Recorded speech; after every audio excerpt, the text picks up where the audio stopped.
तो ट्रेबल वाली स्थिति है, हमारे पास एक ट्रेबल है जिसमें अंदर वाला पोर्शन है। अभी ये देखिएगा, मैं इसको थोड़ा साफ बनाना चाहूंगा। ये अंदर वाला पोर्शन है और इसमें भी एक्स रेडियस का ड्रॉ करना है। ठीक है। और जो बाहर है वो तो है ही, पहली सिचुएशन में ये स्थिति है।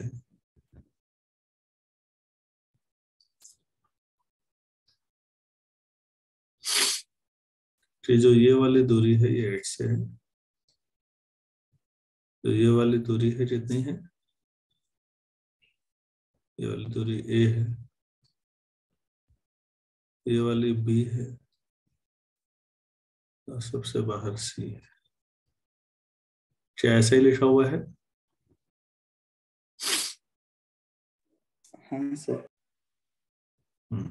तो सबसे पहले केस में देखिए, हाँ सर। ये तो पूरी टेबल हो गई। अब हमें ज्यादा पे फोकस नहीं करना है। पहले केस में देख रहा हूं, तो पहले केस में मैं बना रहा हूं बस इतना ही।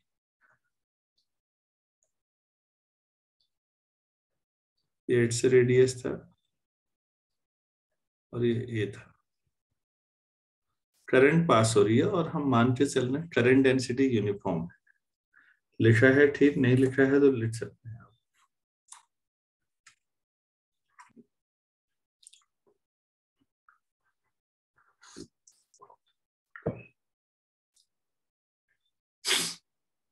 तो करंट डेंसिटी यूनिफॉर्म से क्या होगा कि पूरा एरिया जो अंदर वाली टेबल का है वो पाई ए स्क्वायर हुआ, और पाई ए स्क्वायर से कितनी करंट पास हो रही है करते? Sir I naught. तो यूनिट एरिया से कितनी हो रही, और पाई एक्स स्क्वायर से कितनी हो रही?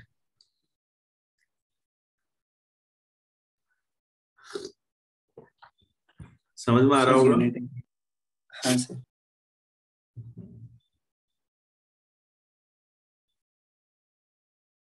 तो pi x square upon pi a square into I naught. तो जो करंट है आपके द्वारा कंसिडर किया गया लूप अंदर एक्स रेडियस था, उसके अंदर जो करंट हो रही वो x square upon A square into I not. समझ में आया?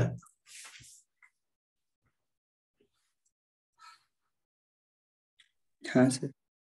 तो एम्पियर सर्किट लॉ लगाएंगे।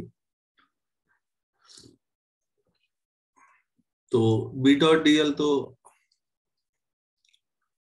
इस एक्स रेडियस पे लगाएंगे तो वो बी डीएल, और फिर बी ऐसे ही 2 पाई एक्स आ जाना है उसमें, एक्स रेडियस था। और इसको म्यू नॉट इंटू आई कर लीजिए, आई की वैल्यू रख लीजिए, आंसर आ गया। मेनली आई निकालना है हर बार। पहले केस में आंसर आ गया।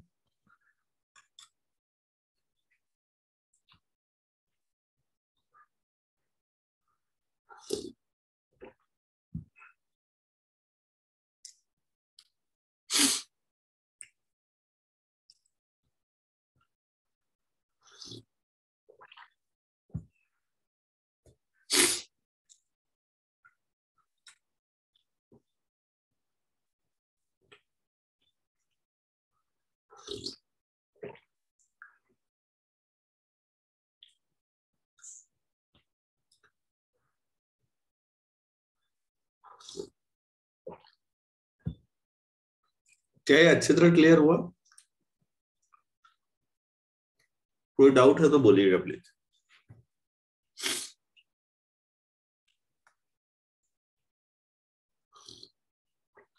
बी डॉट डीएल तो हर एक में यही होगा, बी इंटू 2 पाई एक्स। केवल करंट निकालना है बस। तो जितना एक्स रेडियस है उसके अंदर सोचना है बस।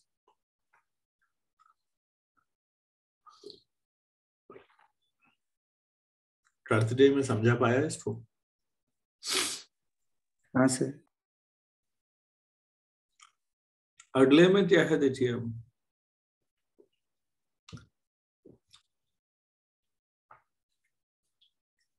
अब एक्स ए से ज्यादा है, बी से कम है, तो थोड़ा सा डायग्राम साफ बनाते हैं। वो डायग्राम समझ में आने पे फिर कुछ बच्चा ही नहीं है करने के लिए।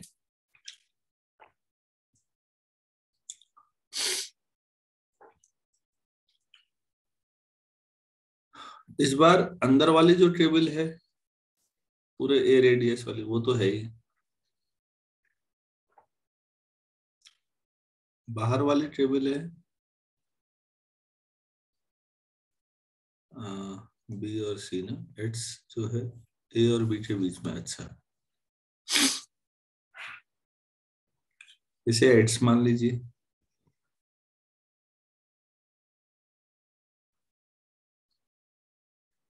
ये बी है और इसके बाहर सी है।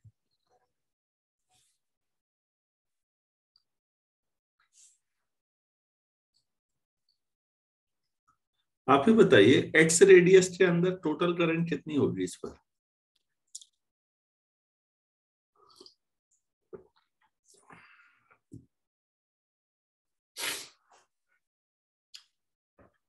अगर आप सवाल को समझे हैं तो आपको दिक्कत नहीं आनी चाहिए।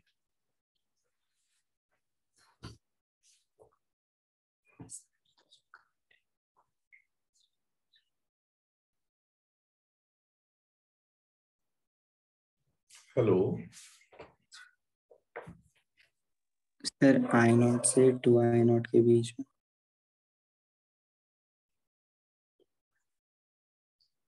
बेटा, टेबल का स्ट्रक्चर सोचो, एक्स कहां पर है अभी?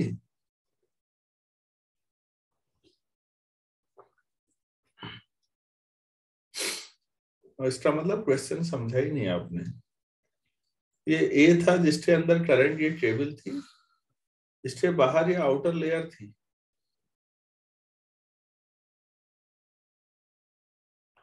ये आउटर लेयर सर थी, एक्स यहाँ i0 पर है। होगा।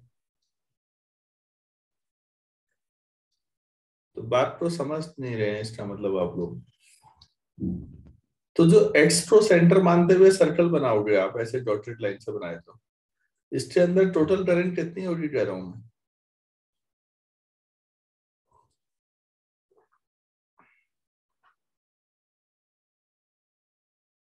मानवेंद्र,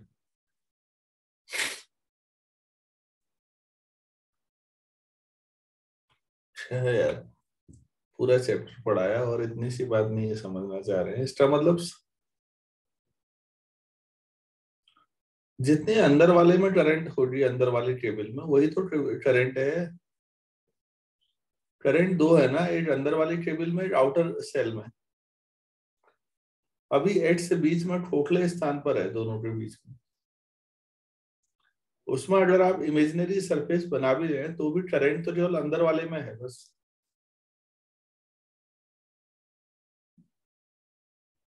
क्या मैं नहीं समझा पा रहा हूं?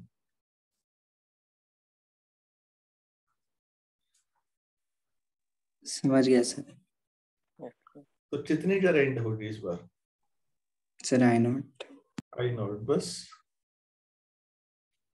एम्पियर सर्किट लगाओगे, एक तरफ तो रटा रटाया आना है, लेफ्ट साइड तो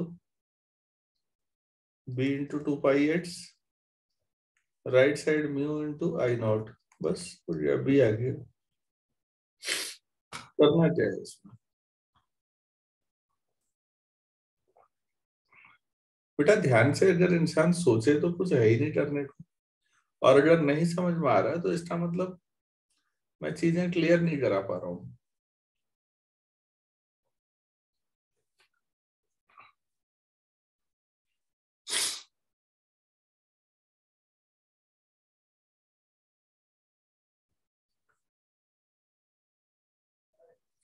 तीसरी सिचुएशन,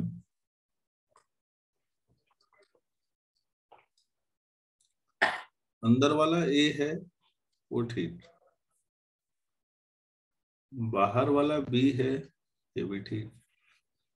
इस बार मैं सी को थोड़ा ज्यादा दूर बना दे रहा हूं।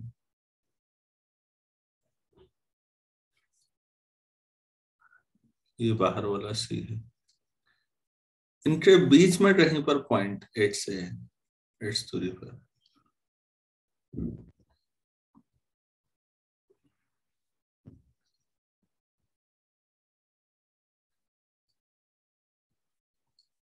तो ये है, ये 8 दूरी का है। तो यहां बताना है कितनी करंट होगी।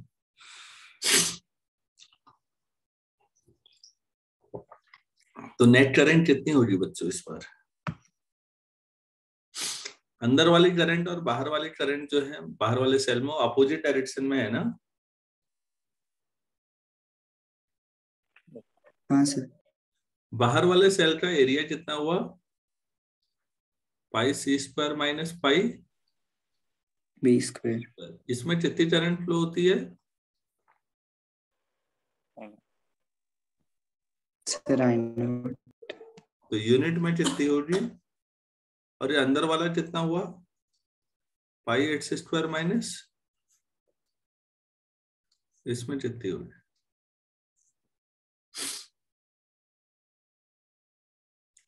क्या ये लॉजिक समझ में आया? बाहर वाले सेल में सोचिएगा पहले, आप इस जोन की करंट कैलकुलेट करना चाह रहे हैं जो मैंने ये शेडेड कर दिया।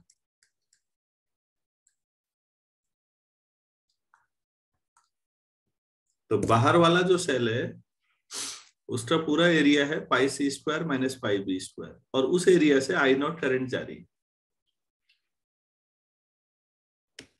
तो जो मैंने शेडेड कर दिया उससे कितनी जाएगी?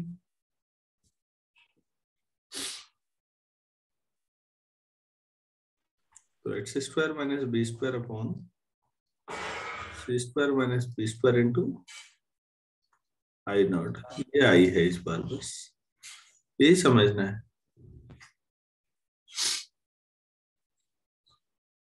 B into 2 pi X ampere circuit law में तो रटा रटा है, म्यू नॉट आई, आई की वैल्यू ये है, हो गया डेरिवेटिव।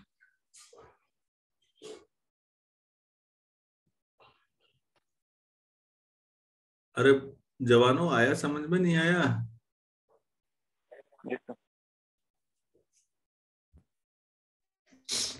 आ गया।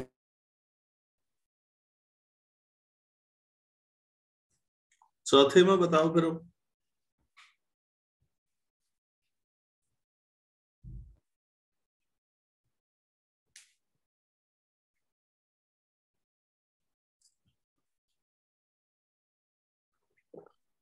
सर 0। जीरो क्यों? सर क्योंकि अंदर नेट करंट 0 हो जाएगा। हाँ वेरी गुड। चौथे सिचुएशन में एक्स बिल्कुल बाहर है तो नेट करंट 0 है, तो इस वजह से 0 है। तो चीजों को अगर आप एम्पियर सर्किट लॉ का एप्लीकेशन समझा रहा था मैं, तो बार बार मैं डिफरेंट सिचुएशन ले रहा था।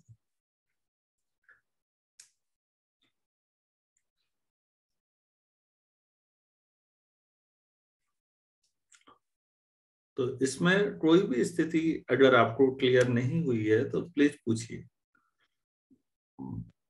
और अगर हो गई है तो आगे बढ़ते हैं।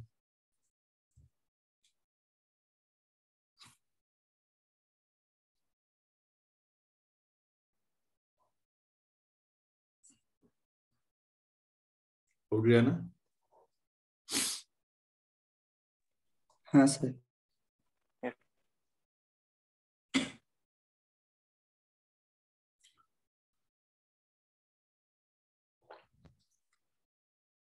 ये स्क्वायर है, आई करंट आ रही थी यहां से, ये ए बी सी डी है, और यहां से करंट वापस गई। आप चाहें तो बैटरी जोड़ लें इसमें, कोई दिक्कत नहीं है। हमें तो इसके सेंटर ओ पर मैग्नेटिक फील्ड बताना है। लूप इस बार स्क्वायर शेप में।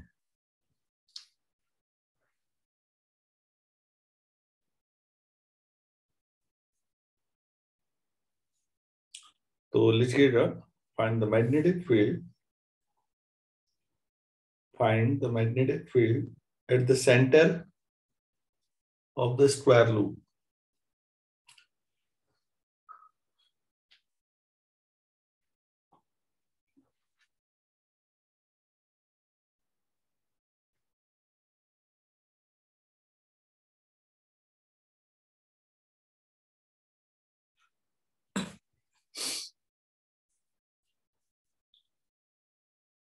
हाँ जी,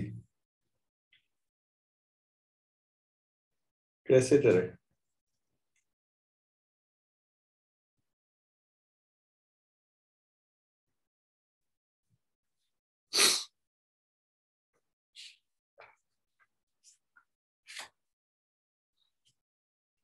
बच्चों सोच पा रहे हो या मैंने बताना है?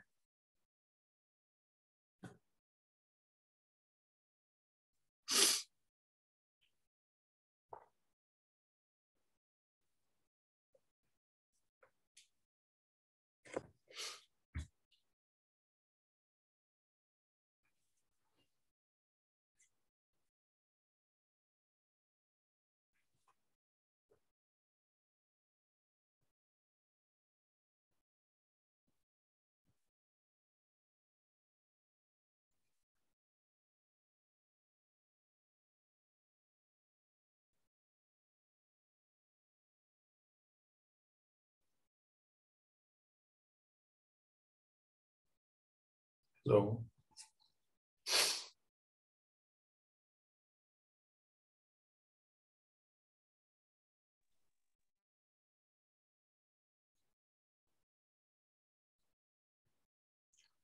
तो तुम तो जवाब ही नहीं दे रहे हो यार, अब क्या किया जाए?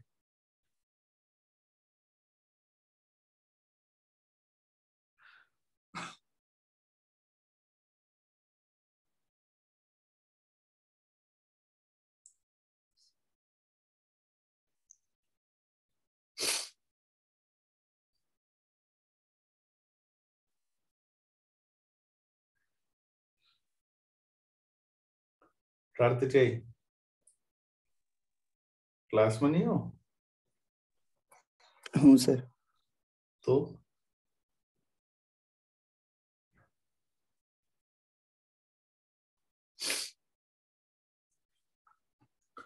बेटा अपलोड, मुझे लगता है जो मैं पढ़ा रहा हूँ ना, चीजें मेंटेन नहीं कर पा रहे। एक बेसिक लॉजिक पढ़ाया मैंने, R equal to rho L upon A. इससे हमें समझ में आता है कि जो रेजिस्टेंस है वो वायर की लंबाई पे डिपेंड करता है। अब जब करंट ए पर आ गई तो ए से सी तक के दो पाथ मिले करंट को, स्क्वायर होने की वजह से दोनों पाथ की लेंथ बराबर होगी या नहीं? हाँ सर। तो दोनों में करंट बराबर बटेगी या नहीं?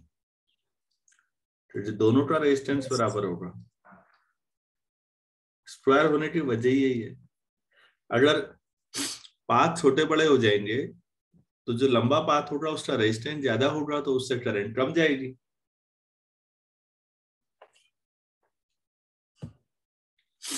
अब करंट दोनों में बराबर हो गई। अब ये बताइए, करंट इतनी जा रही है, अब एडी और बीसी के बारे में सोचिए। एडी और बीसी, ये एडी है और ये बीसी है। दोनों में बराबर बराबर करंट है I/2। दोनों का मिड पॉइंट है O। दोनों पैरेलल वायर है, दो पैरेलल वायर है, दोनों में सेम डायरेक्शन में करंट है। तो दोनों के मिड पॉइंट पे नेट मैग्नेटिक फील्ड कितना होना चाहिए, जरा सोचिए तो।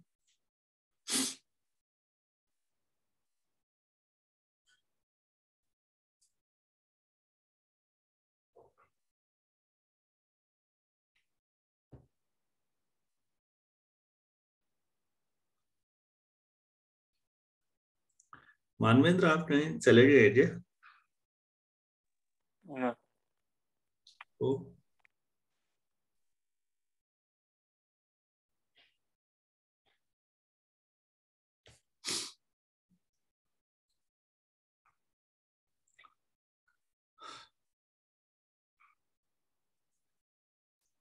अरे भाई, एडी की वजह से पॉइंट ओ पर जो मैग्नेटिक फील्ड होगा उसकी डायरेक्शन क्या होगी?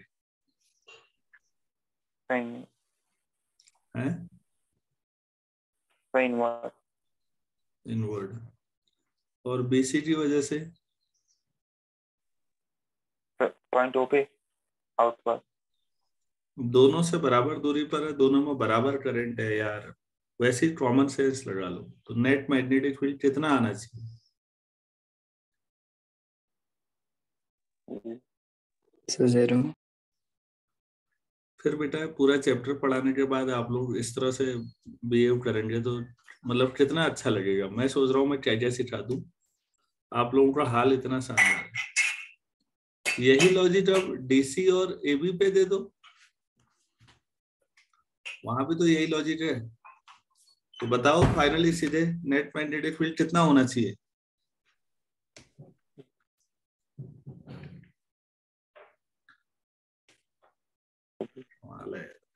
है 0। मतलब ये निराश करने वाली सिचुएशन है। हाँ, आप लोगों का जो बिहेवियर है वो मुझे बहुत निराश करता है, और मुझे लगता है मैं सुबह सुबह क्यों उठूं आपके लिए जब यही जवाब देना है। तो मैं सोच रहा हूँ कि चीजें क्लियर कर पा रहा हूँ।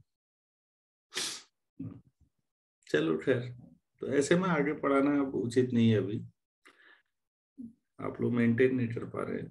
ठीक है, इतना ही करिए। Thank you. बहुत हर्ट करने वाली चीज है।